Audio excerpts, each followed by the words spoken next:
She really is the person that connects all the dots. When you look at the indictment and you look at some of the charges, she's the one talking about and right now we're hearing what she says in terms of what happened during the course of their over 10-year relationship.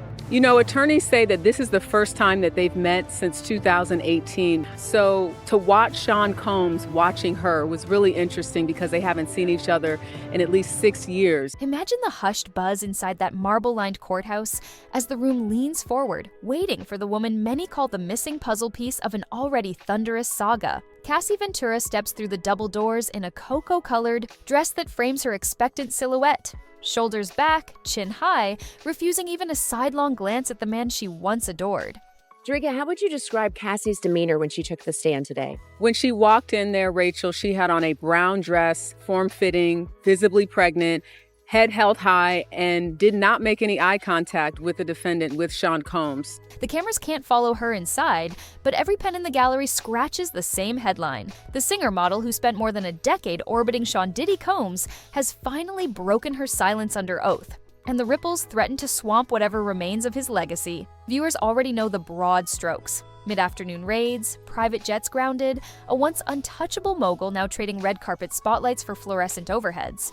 But tonight, we are diving deep into the testimony itself, the minute by minute. Is he showing any reaction to what she is saying on the stand? I can tell you that immediately, the moment she opened her mouth, you could see that Combs was listening intently to everything that she has to say, as well as those jurors. A count that could turn a sensational trial into a generational cautionary tale. From the very first question, Cassie's voice carries that curious mix of fragility and resolve, the sound of memories long suppressed finally pushing past fear. She tells the jury she was barely 22 when she learned about what insiders coyly dubbed the freak-offs, private, invite-only soirees where lines blurred faster than the strobe lights. The freak-off essentially was something that Cassie said she learned about through Sean Combs about a year into their relationship. He described it as wanting to watch her have sex with someone else. And she said that she did it because she was 22, 21, she was young, she didn't know any better, and that she wanted to Sean Combs. She admits she initially convinced herself it was exciting, exotic, even empowering, because it meant bonus hours alone with Diddy afterward, an emotional breadcrumb she clung to in a mansion full of whispered instructions. Yet the prosecution wastes no time painting those gatherings as anything but glamorous, framing them as carefully choreographed spectacles where Cassie's wardrobe, lighting, and even conversations were stage-managed to please a single director. Allegedly, if she hesitated, a gentle reminder text would appear, equal parts sweet sentiment and veiled command.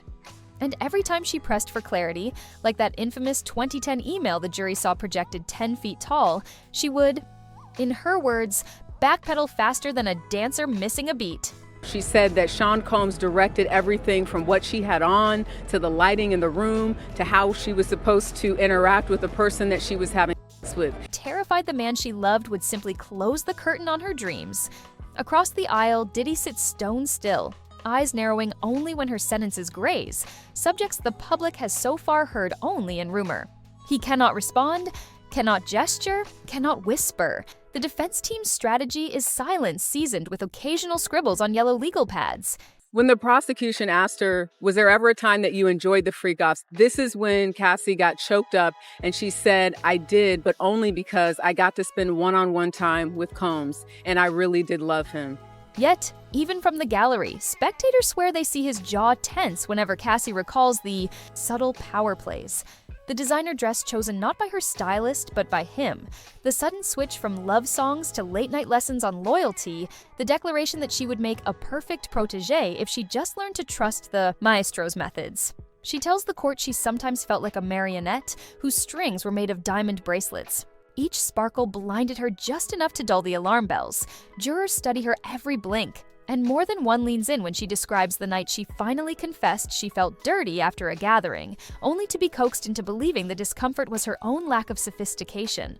What I thought was also interesting is she said that after that first freak-off, she said she felt she didn't want to do it. According to Cassie, Diddy insisted she was simply too pure to appreciate avant-garde art. She says she swallowed the line because she also swallowed the myth that Bad Boy Records would groom her into the next global superstar. Remember, she'd just inked a 10-album deal, an Everest of opportunity no 20-something aspiring artist could resist. But opportunities, she claims, came wrapped in unspoken contracts. Loyalty meant compliance, devotion meant silence. And when she brought up the idea of having a conversation about the freak-offs in an email, which the jurors saw, she said she backpedaled in the email because Combs responded by saying, "I know, you don't want to do it." And she said, "Oh no, well, it's not that." But that was the beginning. That was in 2010. Prosecutors roll out a glossy poster board showing 7 faces said to be Diddy's inner circle. Drivers, security chiefs, financial handlers, even a former chief of staff. Cassie identifies each one as easily as a teacher calling morning attendance, explaining how each role allegedly kept the machine humming. One juror raises an eyebrow when she lists mundane duties, managing guest lists, dimming lights, queuing playlists, because stitched together they suggest an operation far more calculated than simple party planning. When the prosecutors ask, "Who controlled the guest list when you weren't comfortable?" she answers without pause, "Pop, pop." The affectionate nickname she once used for Diddy. A ripple of surprise rustles through the room. That simple, almost tender label suddenly echoes like a call sign in a spy novel. Though the subject matter stays firmly on emotional manipulation rather than explicit detail. I think what made Cassie emotional is having to describe the details of the freak-off and why she did it. When she talked about wanting to do it to please Sean Combs, that's when she broke down. Up until that point, she had just been answering the questions. Cassie's words still land like thunderclaps. She recalls feeling simultaneously loved and isolated, praised in public but admonished in private if she questioned the schedule of gatherings. The prosecution carefully guides her back to the email trail, pointing out a pattern of reassurances followed by subtle rebukes. Cassie nods, tears forming as she admits she was young, ambitious, and naive, convinced she had to trade personal boundaries for professional ascent. In the back row, Diddy's 3 teenage daughters exit briefly, according to courtroom reporters. They stepped out yesterday during testimony from a different witness and repeat the ritual today the moment Cassie edges toward those sensitive narratives. Their seats remain empty for several minutes, a stark visual of innocence willingly absent when adult memories grow too heavy. Cassie's husband, seated 2 rows behind, maintains a stoic expression that can only be described as quiet heartbreak. He never flinches, never sighs, and yet his stillness amplifies every waver in her voice. One can only imagine the internal storm raging behind that calm facade as the woman he loves revisits years she once sealed away for good. The jurors are laser focused on what Cassie has to say, and that's to be expected, right? Because she is the person who will likely be on the stand, according to attorneys, for 2, maybe 3 days. She's the one that was in the relationship with Sean Combs for over 10 years. So she's got a lot to say, and she's just getting started. Viewers at home who have already rewatched the hallway footage of those earlier raids more times than they care to admit, now find themselves leaning toward the screen, subtitles on, reading between Cassie's pauses. Is this the testimony that finally knots all loose threads? Or will the defense, once granted its turn, find fissures to exploit? And speaking of future fireworks, insiders whisper that prosecutors have a star-studded witness wish list tucked in their briefcases. Will producer Dallas Austin appear to corroborate Cassie's timeline? Could hip-hop heavyweight Kanye West drop by at the 11th hour? Is Kid Cudi, who once sparred with Diddy's entourage online, rehearsing his own entrance?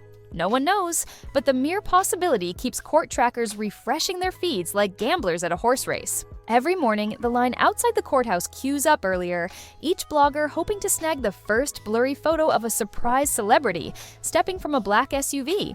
Back in that echoey chamber, Cassie wipes a tear and resumes, describing the boring night she finally tried to set boundaries. She recalls rehearsing the conversation in a mirror, telling herself she deserved respect. But when the moment arrived, she says, she softened her stance, fearing Diddy would label her disloyal. The jury hears her say, "I told him I loved him and only wanted us to be comfortable." And the room stills. It is a quiet admission that love, when mixed with ambition and glamour, can camouflage more warning signs than a kaleidoscope. The prosecutor lets the silence hang before asking, "At any point did you feel free to leave?" Cassie inhales, looks straight ahead, and answers, "Freedom felt conditional." Outside, commentators on morning shows spin metaphors faster than a DJ scratches vinyl, calling the testimony a reverse fairy tale, the ultimate warning that red carpets sometimes conceal red flags, and the biggest music industry courtroom moment since the Milli Vanilli lip sync scandal. Just how important is Cassie's testimony to the prosecution? I think it really connects the dots, Rachel. When you look at that initial indictment and what's being alleged, she really is the person that has probably the most information about this idea that the prosecution says. Social media explodes with hashtags. Some cheering Cassie's courage, others questioning the timing, still others dissecting every wardrobe choice as if color palettes contain hidden messages. Meanwhile, Diddy's defense remains poker-faced, promising a robust cross-examination that, according to sources close to the team, will highlight Cassie's career gains during the relationship and challenge the notion that she lacked agency. Whether that strategy will resonate with a jury already leaning forward, only time will tell. For now, though, Cassie's day-long narrative stands uncontested, a sprawling mosaic of glitz and control that forces even longtime Diddy fans to pause their playlists and ponder. If the jury finds her account credible, analysts predict a domino effect, additional witnesses emboldened, settlement talks recalibrated, perhaps even new investigations spinning off like satellite trials.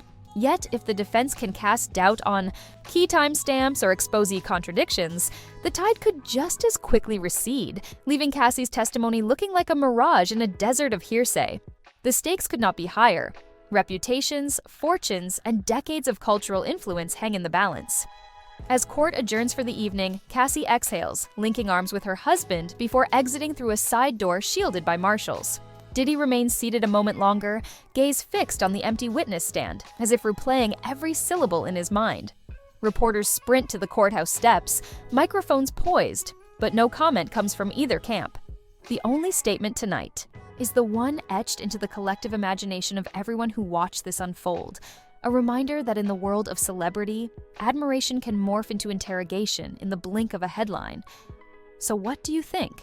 Does Cassie's testimony feel like the missing chapter that seals the prosecution's case, or will the defense dismantle her story strand by strand when their turn arrives? Drop your theories in the comments, and while you're there, tap the like button and subscribe so you never miss an update on this ever-evolving courtroom cliffhanger. Tomorrow promises fresh revelations, and you know we'll be right here, magnifying glass in hand, ready to sift every new detail. Until then, stay curious, stay kind, and remember, sometimes the brightest spotlight casts the darkest shadow.